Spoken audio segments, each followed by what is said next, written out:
go to ECU controls and CAN setup. This is where we configure all of our CAN details. So let's go ahead and pop into our window here and start to take a look at some things. Now there's the mode option here. This allows us to choose which specific CAN network we're tying into or want to configure. Now, I've set this up, or the car's been wired, I should say. I personally didn't set this up. The car has been wired this way. So we're going to go through the way that this has been configured. Now there's two CAN inputs that we have, CAN bus inputs 1, CAN bus inputs 2. That's going to be our send and receive. There are two different send and receive networks in our link box. That allows us to have, let's say, something like our ABS controller on one CAN network, and then on the other network, something like our AIM dash. That's exactly what we have for this particular vehicle. Now, the reason why we don't have everything coming into one CAN input is because we have different communication speeds between something like our ABS controller and our AIM dash. Let's go break this down here a little bit. So on our CAN 1 input, so our CAN 1 stream, in this particular case, this is where we have the OEM ABS module coming in. So on the mode, that's going to be set to user defined, and the bit rate, this is the communication rate. This needs to be specific to the controller that you're dealing with. In this case, the factory ABS control module, which is broadcasting its CAN signal out to the link box, this is going to be broadcasting at 500 kilobits per second. We see that there's a lot of different communication speeds. This is specific to the actual device on the CAN network you're trying to work with. You can't have an ABS controller communicating at 500 kilobits per second and then having the AIM dash communicating at something like 1 megabit per second. You can't have those both coming in on the same CAN stream. That'll create problems. It won't work. So that's why I've separated. We're actually using both CAN networks here, CAN 1 and CAN 2. CAN 1 is set specifically for the ABS control module. Now, that's going to be set to 500 kilobits per second. The OBD option is going to be left off. Here, we can go into our next section here. Under the channel, we're going to go and set our channel here, mode.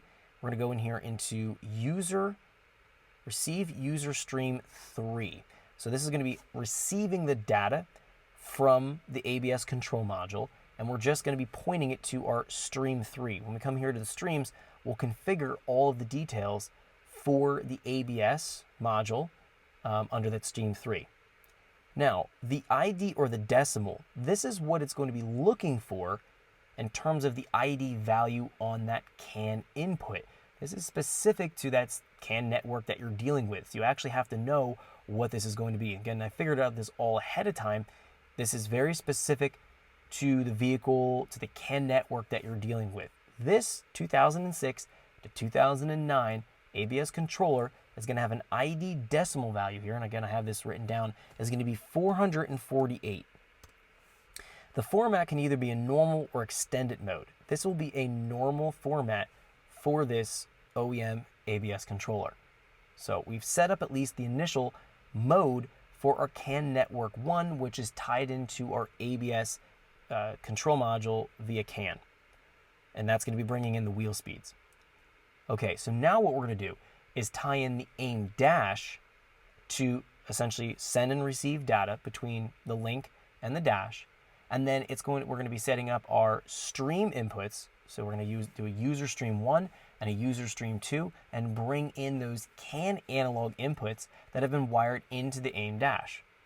Again, this is a little bit odd. It's not common to wire analog inputs to something like a CAN dash and bring them into the link, but this works. There's nothing wrong with it. It's just a little bit different way about going about wiring things in. Again, the reason why this was done is so that we have more available inputs for our box here. We didn't tax out all of the inputs and have none left.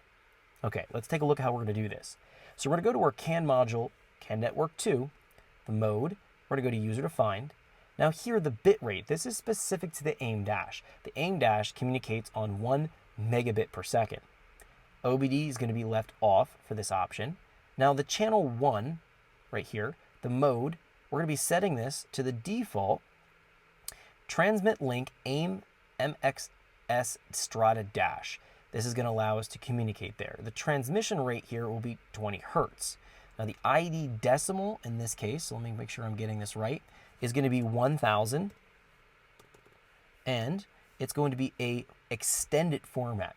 So this is going to allow in this case, because we're transmitting the data from the link. So anything that's wired into the link here, so let's say our map pressure sensor or engine speeds, we're transmitting that to the dash so it appears in the dash. This is setting that transmit configurations.